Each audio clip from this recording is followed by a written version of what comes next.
ரணில் விக்ரமசிங்க எந்த மாதிரி பதில் சொன்னது என்றால், இந்த பட்டலந்த கமிஷன் ரிப்போர்ட் இது பாராளுமன்றத்துக்கு கொண்டு வர இல்லை. அதனால இந்த ரிப்போர்ட்ல உள்ள கருத்துகள் எனக்கு உண்மையான ஒரு ரிப்போர்ட் உண்டு ஏற்றுக்கொள்ள முடியாது. இதுதான் இவருடைய கருத்து. 1994 சந்திரிகா பண்டாரநாயக்க ஜனாதிபதியா வந்த பிறகுதான் இந்த பட்டலந்த கமிஷன் உண்டு நடக்குது. 96 ஆரம்பிச்சு 98 தான் இந்த ரிப்போர்ட் வெளியே வந்து மனித தன்மைக்கு எதிரான நடந்த இந்த அடக்குமுறைகளுக்கு எதிராக பலவிதமான குரல் கொடுத்துதான் சந்திரிகா பண்டாரநாயக்க 94 ஜனாதிபதியா வந்தது. இப்ப உங்களுக்கு தெரியும், சூரியகாந்த மற்றும் பட்டலாந்த இந்த கருத்துக்கள் பெரிசா வெளியே வந்து அந்த காரணங்களுக்கு எதிராக ஒரு உண்மையான நடவடிக்கைகள் எடுக்க கடந்த ஜனாதிபதி ரணில் விக்ரமசிங்க அல்ஜசீரோட நடத்த ஒரு இன்டர்வியூ, அந்த இன்டர்வியூல ஒரு கருத்து பெரிசாக பேசப்பட்டு கொண்டிருக்குது. அது இந்த பட்டலாந்த கமிஷன் ரிப்போர்ட் பற்றி.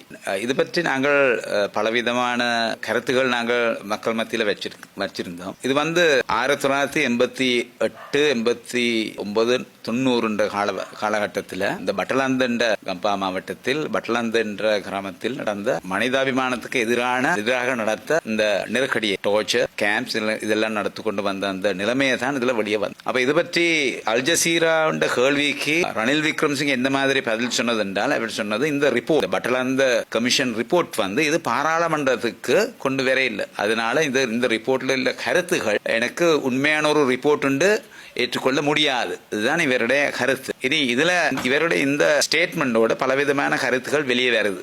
என்னென்றால், உங்களுக்கு தெரியும், இப்ப 1994 சந்திரிகா பண்டாரநாயக்க ஜனாதிபதியா வந்த பிறகுதான் இந்த பட்டலந்த கமிஷன் உண்டு நடைபெற்றது. அப்ப இது கனகாலம் இது நெடுகளும் டிராக் பண்ணி கொண்டு போன ஒரு விஷயமா இருந்தது. 96 ஆரம்பிச்சு பிறகு 98 தான் இதுல இந்த ரிப்போர்ட் வெளியே வந்தது. அப்ப இது உண்மையாக இப்ப உங்களுக்கு தெரியும், 87, 89 காலகட்டத்தில் இலங்கையில் நடந்த இந்த ஒடுக்குமுறைகளுக்கு அதை பற்றி பேசிக்கொண்டுதான் இந்த அரசியல்வாதிகளும் மற்ற இராணுவ போலீஸ்ல சேர்ந்த சில ஆக்களும் சேர்ந்து நடந்த இந்த மனித தன்மைக்கு எதிரான நடந்த இந்த அடக்குமுறைகளுக்கு எதிராக பலவிதமான குரல் கொடுத்துதான் சந்திரிகா பண்டாரநாயக்க 94 ஜனாதிபதியா வந்தது. அப்ப உங்களுக்கு தெரியும், சூரியகாந்த மற்றும் பட்டலாந்த இந்த கருத்துக்கள் பெரிசா வெளியே வந்தது.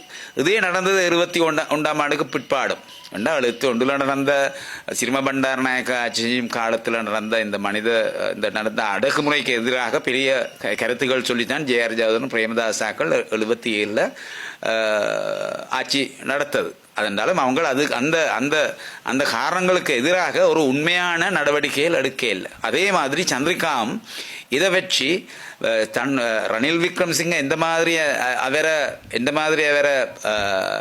தன்னுடைய அரசியல் எதிரியா நினைச்சு அவரை கண்ட்ரோல் பண்ண வேண்டும் என்ற காரணத்துக்கு ஒழிய அதுக்கு அப்பால உண்மையான நடவடிக்கைகள் எடுக்கல. ஏனென்றால் 99 நடந்த ஜனாதிபதி தேர்தல், அந்த 98 தான் இந்த பட்டலாந்த கமிஷன் ரிப்போர்ட் வெளியே வந்தது.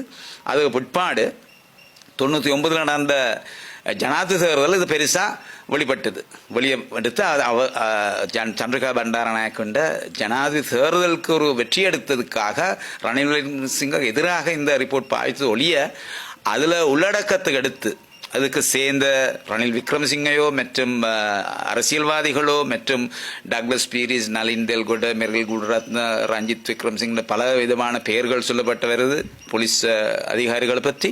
இவங்களுக்கு எதிராகவும் ஒன்றும் நடக்கல. அதுக்கு எதிராக ஒரு விதமான நடவடிக்கையும் எடுத்தில்லை.